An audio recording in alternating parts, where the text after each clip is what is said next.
If you want to be more efficient and effective while running your business with more inner peace, then working on the core of your issues instead of putting on a band-aid is vital. Welcome to the Business Brain Podcast. I'm your host, Esty Rapport, and here to help you improve your 28 cognitive functions, the 28 things that make up thinking. In each episode, we'll discuss a real-life challenge, why you might be struggling with it, and give you practical strategies so all areas of your life will improve. Self-awareness is an abstract skill, but it's still a skill, and that means you can learn it. How? What can you do to improve your self-awareness? That is coming up next on the Business Brain Podcast, episode 431. But first, want a super easy to understand, super easy to implement resource on cognitive functions? I got you. Grab a copy of your essential guide to cognitive functions at lifefixuniversity.com/guide. It's LifePix, P-I-X, university.com/guide. For today's real life challenge, imagine you had another heated discussion with your husband. You don't like this tension and you want to do something about it so you can take your relationship to the next level.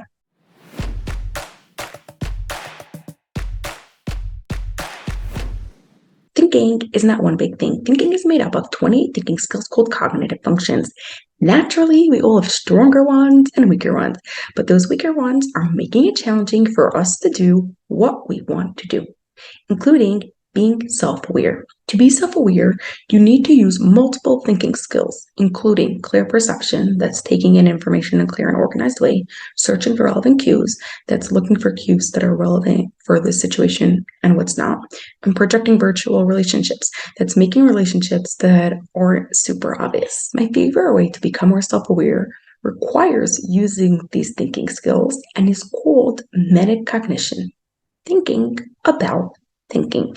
Metacognition is about taking the time to think about what you've thought and done. It can be done by thinking, writing, or talking about how you've come to the place you are in, what worked well and what didn't go as you thought it would, and how you would do it next time. In our real life example, the heated discussion with your husband, you need to be thinking about what triggered the argument, what caused you to say what you did, how you felt the way you did, and what effect it had on the conversation.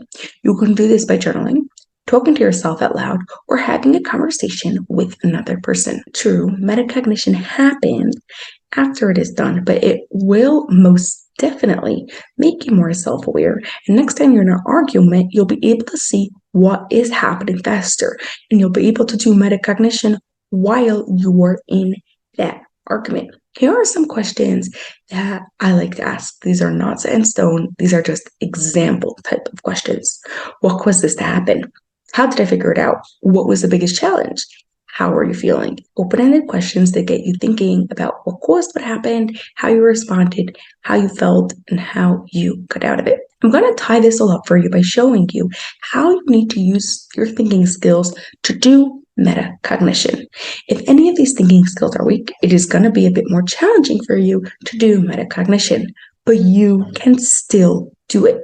As you do more metacognition, it will become easier and easier.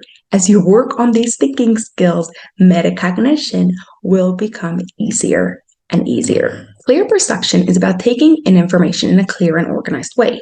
When you do metacognition, you need to take in what happened without getting overwhelmed by everything that has happened. If you need to work on this thinking skills, check out episode 427. Searching and using relevant cues is what will give you hints and insight as to why things played out the way they did. So if searching for relevant cues is a struggle for you, metacognition is going to be that bit more of a challenge. Projecting virtual relationships is about making connections that aren't obvious. During the process of metacognition, that is exactly what you are doing. You are making connections between thoughts, sayings, and actions that may not have seemed obvious at first glance.